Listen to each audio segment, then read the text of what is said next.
Moi, je suis Romain, je suis psychiatre, à métier.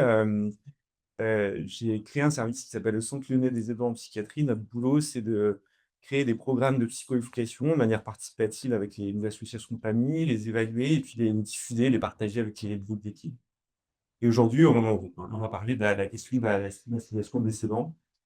Hem Juste quelques mots pour rappeler ce que sont les aidants. C'est toutes les personnes qui accompagnent, une personne qui vit avec un trouble. Là, c'est les troubles psychiques, aujourd'hui qui nous intéressent. C'est une conception plus large que la simple famille, c'est l'entourage proche, des personnes qui gravitent et qui apportent une aide ponctuelle ou en tout cas régulière. Hem, Vous savez sans doute, hein, dans le champ de la psychiatrie, de la santé mentale, on a une histoire qui est loin d'être, irréprochable sur la manière dont on a pu interagir avec les aidants. Il y a certains courants théoriques qui les ont, beaucoup écartés, beaucoup culpabilisés, j'en reparlerai un tout petit peu après. Il y a le secret professionnel qui leur fait beaucoup de tort aussi à mon sens, j'en dirai aussi quelques mots. En tout cas, ces idées-là, elles sont fausses et toute la littérature médicale et scientifique qui est à notre disposition désormais, elle montre bien à quel point, les aidants, ont un rôle très important à jouer dans l'accompagnement de leurs proches et à quel point ils sont des partenaires indispensables lorsqu'ils sont présents pour les professionnels qui interviennent dans le champ de la santé mentale et pour les personnes qui sont concernées.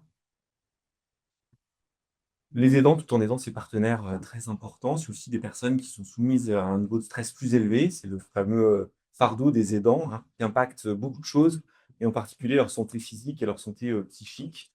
Et c'est une des raisons pour lesquelles il est important de pouvoir penser à eux et développer des interventions pour les soutenir et cette, question de la stigmatisation, elle est tout à fait à propos, dans cette thématique. Alors, pour revenir sur ce qu'on a dit un peu plus tôt dans la matinée, quand on parle de stigmatisation et de personnes concernées, on parle de la stigmatisation publique et puis le phénomène de s'approprier ces stigmates et de se les appliquer à soi-même, c'est l'autostigmatisation. Il y a à peu près la même chose qui se passe, pour les aidants. C'est assez récent finalement que ces choses-là ont été écrites. C'était en 1963, c'est un sociologue, canadien et américain, Tim Hoffman, qui a théorisé ça en premier. C'est assez rigolo de lire ces articles-là un peu anciens parce qu'on est dans une époque où on n'était pas sûr que ça existait. Il y avait l'hypothèse que ça existait, puis il a fallu aller tester pour vérifier que c'était bien vrai. Et donc chez les aidants, finalement, l'hypothèse, c'était que le stigma, des troubles psychiques chez leurs proches était tellement fort qu'il allait finir par les marquer, eux aussi. Et ces recherches ont montré que les aidants, ils sont, aussi victimes de stigmatisation par association, donc c'est la stigmatisation publique. Et puis quand eux-mêmes s'appliquent un certain nombre des stigmas qui leur sont portés par les autres, on parle de stigmatisation affiliée. Je vous les définis maintenant, puis j'en dirai quelques mots un peu plus tard, dans ma présentation. C'est un phénomène qui est assez, majeur, assez important. Vous voyez, alors, malheureusement, il y a pas assez de recherches sur le sujet, mais j'en ai quand même trouvé quelques-uns. 56 des aidants interrogés aux États-Unis, considèrent qu'ils sont victimes de stigmatisation. En Australie, c'est 43. Le 70 des aidants estiment que leur proche est stigmatisé. Donc vous voyez, il y a toujours, plus de stigmatisation. La stigmatisation la plus forte, elle touche quand même les personnes concernées et les aidants, ensuite. Et puis, il y a des recherches sur les facteurs, liés, à la stigmatisation. Ces facteurs-là, là, c'est une étude qui est assez récente et qui s'intéresse au champ des troubles, de la schizophrénie. Il y a des facteurs qui sont liés, à l'aidant lui-même, aux caractéristiques du trouble et puis à la relation d'aidance. Donc ça, c'est des choses qui sont intéressantes pour nous parce que ça peut nous aider à identifier le moment clé des populations de personnes pour lesquelles il est prioritaire de pouvoir intervenir. Alors, quand on parle de stigmatisation chez les aidants, ça recoupe un certain nombre de stéréotypes et je voulais vous en dire quelques mots maintenant. Il y a le stéréotype de la culpabilité, celui de la honte et celui de la contamination. Alors, la culpabilité, la culpabilisation et la honte, ça touche les aidants assez vite. C'est lorsqu'on les tient pour responsables, des troubles, avec lesquels vivent, leurs proches ou de ne pas suffisamment bien les accompagner dans leurs soins. Donc vous voyez, une étude qui est assez récente qui était auprès de la population générale, qui montrait que ces affirmations-là étaient assez partagées, qui ont des conséquences graves parce que du point de vue du grand public, lorsque, on adhère à ce type de principe-là, on présente moins d'empathie vis-à-vis des aidants, on est moins, en faveur de leur accorder des aides ou, du soutien. Cette culpabilisation, elle touche et cette honte, elle touche les aidants actifs, mais elle touche aussi les jeunes proches. Alors je dis pas les jeunes aidants, parce que souvent c'est plutôt les jeunes proches, le terme qui est vraiment approprié et on voit que cette, culpabilisation, cette honte, elle est à la fois sous forme de stigmatisation associée et stigmatisation affiliée. C'est-à-dire, il y a à la fois le fait d'être touché par ce stigma, d'être marqué par les autres et aussi de se l'approprier parfois plus tard, quand on devient parent. Le témoignage était très émouvant là tout à l'heure, quand au tout début de la seconde session. Euh, voilà. Donc, pour résumer, il y a vraiment cette idée de culpabiliser les personnes autour de la cause des troubles. Vous êtes en partie responsable de ce qui est arrivé à votre proche. Ça, c'est un héritage malheureux de certains courants théoriques qui ont été longtemps présents et qu'on a du mal à évacuer, malgré tout ce que nous dit la science à l'heure actuelle. Et puis parfois, ça peut être aussi la conséquence de conseils qui veulent être bienveillants et qui sont souvent maladroits, parfois de l'entourage, de dire tu devrais faire ça comme ci, mais pourquoi tu n'as pas fait comme ça. Et vous verrez que ça conduit aussi parfois les aidants à l'isolement et ça participe à intégrer ce stigma chez eux. Alors, une chose que je voulais vous partager, c'est que pendant longtemps, quand il y avait ces courants théoriques un peu culpabilisants, les aidants en venaient à avoir une relecture de l'éducation qu'ils avaient pu apporter à leurs proches, de ce qui s'était passé pendant la grossesse, de ce qu'ils avaient dit, de ce qu'ils avaient fait. Et maintenant que la psychiatrie, fort heureusement, rentre aussi dans une ère qui est plus scientifique et qu'on est en capacité de décrypter la vulnérabilité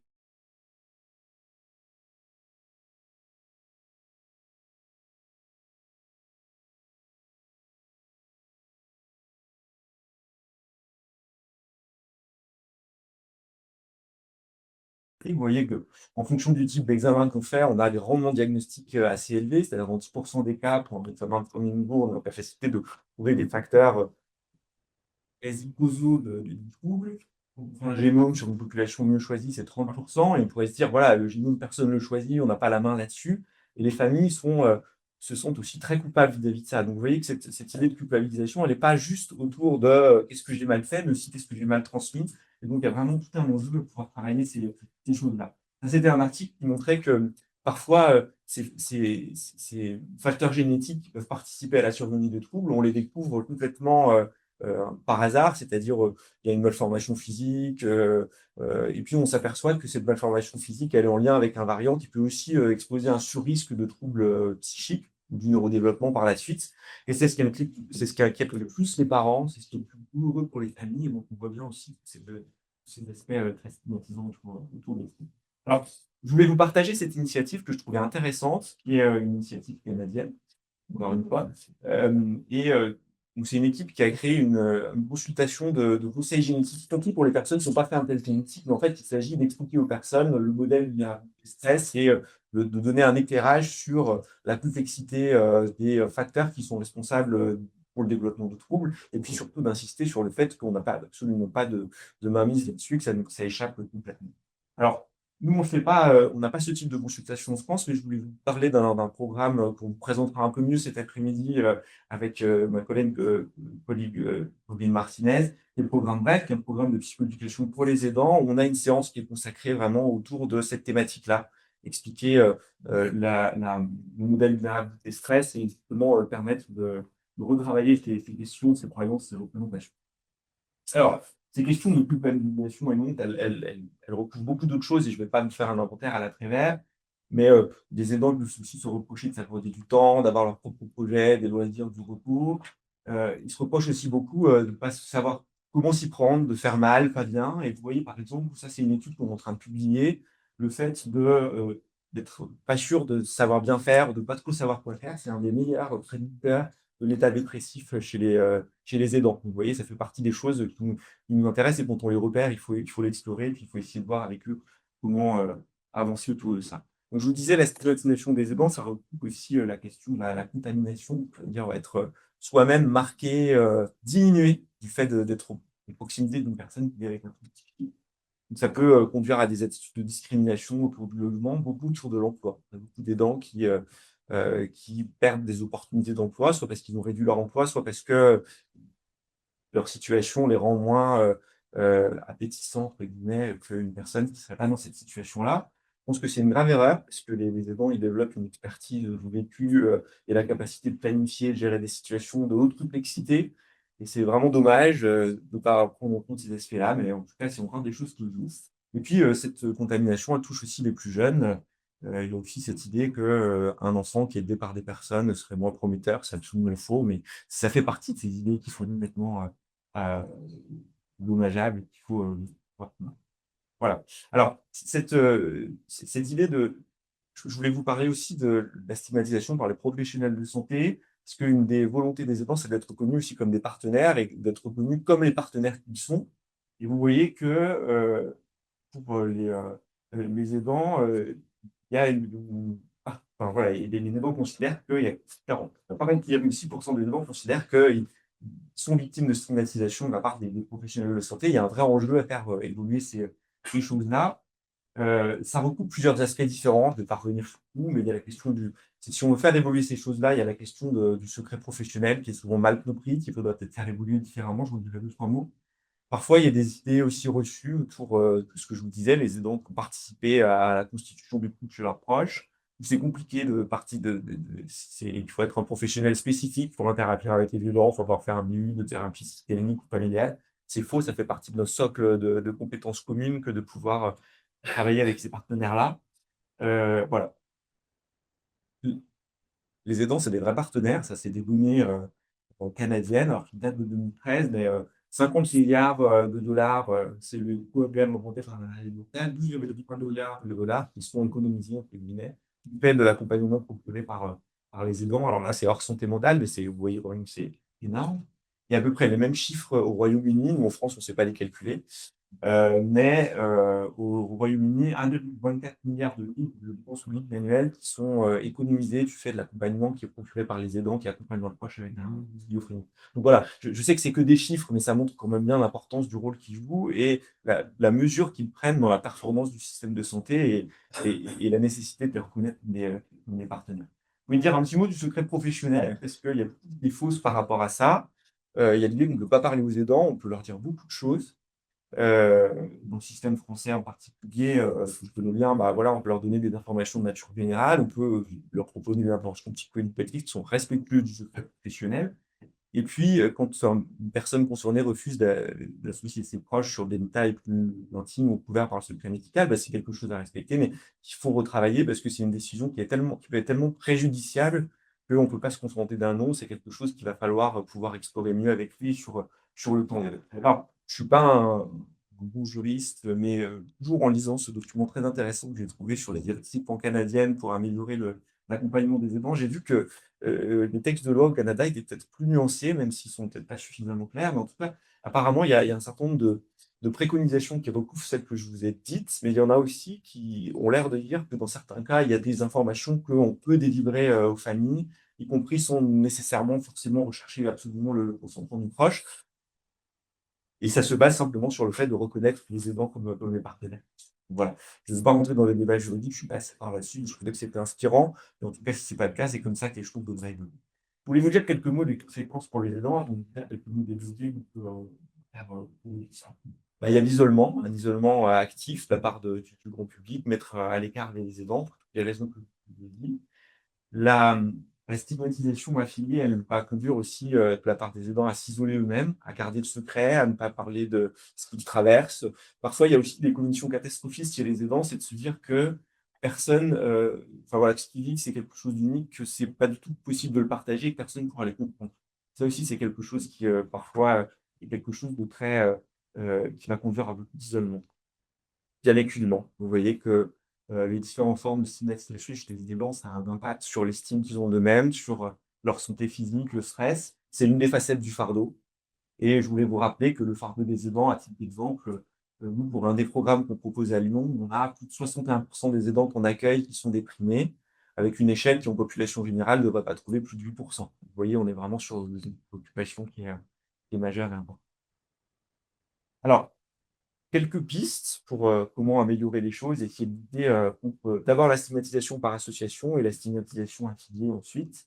Alors, c'est ce qui a été présenté un petit peu avant. On sait qu'il y a un certain nombre d'actions qui marchent plus ou moins bien pour essayer de faire avancer les choses autour du stigma en population générale, les actions de proteste, le plaidoyer, l'éducation. Ces choses-là sont efficaces, mais on sait qu'elles ont leurs limites. Et une des solutions qui est particulièrement intéressante et que je voulais partager avec vous, c'est et qui rejoint un petit peu la question de la réalité virtuelle, c'est de pouvoir faire rencontrer d'autres personnes et la fonction de témoignage. Alors, il faut cibler tout un tas de personnes. Moi, je voulais vous dire un petit peu les actions qu'on a autour des professionnels de santé, parce que c'est un peu des retours qu'on peut vous faire et qu'on a de l'expérience là-dessus, puisque ça a été présenté par Pascal Mariotti, c'est un de nos axes majeurs de niveau de trouble, niveau établissement. Ça l'a été dans le projet antérieur, ça l'est dans le projet. Alors, une des premières actions qu'on essaie de faire, c'est de sensibiliser. Et pour sensibiliser, on n'est justement pas dans forcément l'éducation, uniquement l'éducation ou dans les actions de plaidoyer, mais vraiment dans les actions de rencontre. Et donc, on construit ces sensibilisations avec les aidants et en particulier avec les associations de famille.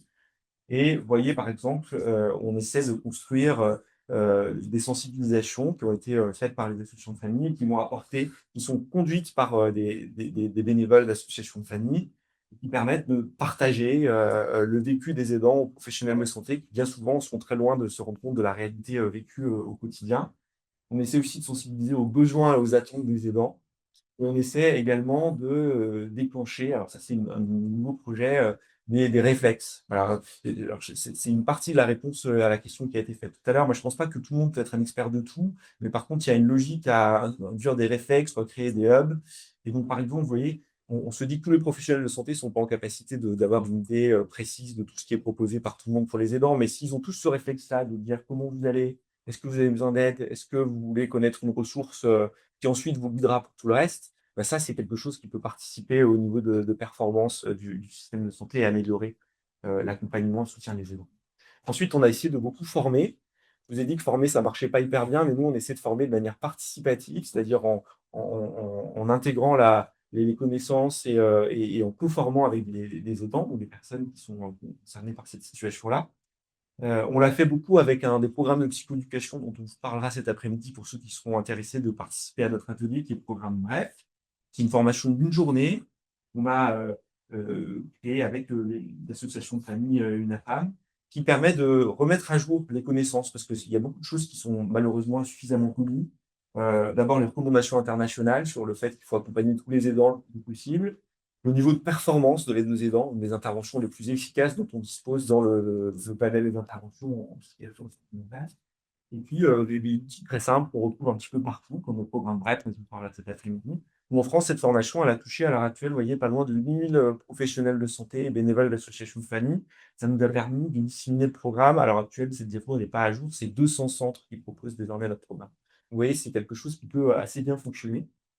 Et puis, on a essayé de structurer un parcours d'accompagnement pour les aidants. Alors, dans votre document, là, sur les directives pan-canadiennes, que j'ai bien lu, il y a cette pyramide des soins familiaux. Nous, on a essayé de l'opérationnaliser sur le terrain en créant un parcours d'accompagnement des aidants qui intègre des ressources créées par les professionnels, des ressources créées par les associations de famille et qui intègre tout ça. Et l'idée, c'est d'avoir un parcours lisible pour les aidants et d'éviter qu'ils mettent 10 ans avant d'avoir connaissance de ces choses-là, qui s'épuisent, qui se stressent, qui se détruisent. Voilà. Donc, quelques ingrédients de ce parcours d'accompagnement. Le programme Léo, je vous ai noté que ce faire à l'extérieur de la salle si ça vous intéresse. Il y a un programme qui est axé sur les compétences pour les aidants. Et puis, sa déclinaison numérique qui est accessible pour vous, y compris sur le territoire canadien, parce que c'est un programme digital gratuit qui est en français. Vous avez le QR code là, et puis il y a des petits flyers à l'extérieur. Voilà. Et pour terminer, parce que je vous laisse 10, je voulais vous dire quelques mots sur comment lutter contre l'autostigmatisation des aidants. Je pense qu'un des premiers ingrédients, c'est de leur permettre de rompre cette idée qu'ils sont seuls. Il n'y a personne qui peut les comprendre, et ça, c'est leur faire rencontrer des pairs. Voilà, une vraie richesse à se rendre auprès des associations de famille, à rencontrer des personnes qui ont vécu la même chose qu'eux, qui peuvent le comprendre, ne pas les juger et leur donner de l'espoir. C'est la même chose, le même principe que la carrière sur mais pour les aidants. L'étape d'après, alors ça c'est un programme européen, mais qu'on donne en France, c'est le programme Prospect qui a été construit par et pour les aidants. C'est un programme qui permet aux aidants de reconnaître leur expertise, de ne pas se sentir nuls, mais de voir toutes les qualités et les compétences qu'ils ont développées à la faveur de ce parcours-là, changer leurs croyances, changer le fait qu'ils n'ont pas le droit de s'accorder de loisirs, et commencer à retrouver des marges de liberté personnelles. Et puis ensuite, bah, l'étape d'après, ça ne concerne pas tout le monde, mais il peut y avoir la volonté de s'engager, défendre les droits, devenir bénévole, et puis changer les choses, faire de la représentation. Et dernière diapo, quelque chose qui apparaît dans le paysage de français, c'est faire changer le système depuis l'intérieur et devenir aidant familial et professionnel. Et moi, je pense que c'est quelque chose de très complémentaire d'être bénévole des associations de famille, parce que c'est deux grands leviers qu'il va nous falloir utiliser pour faire avancer les choses. Voilà. Je vous remercie. Je crois que je fais le temps.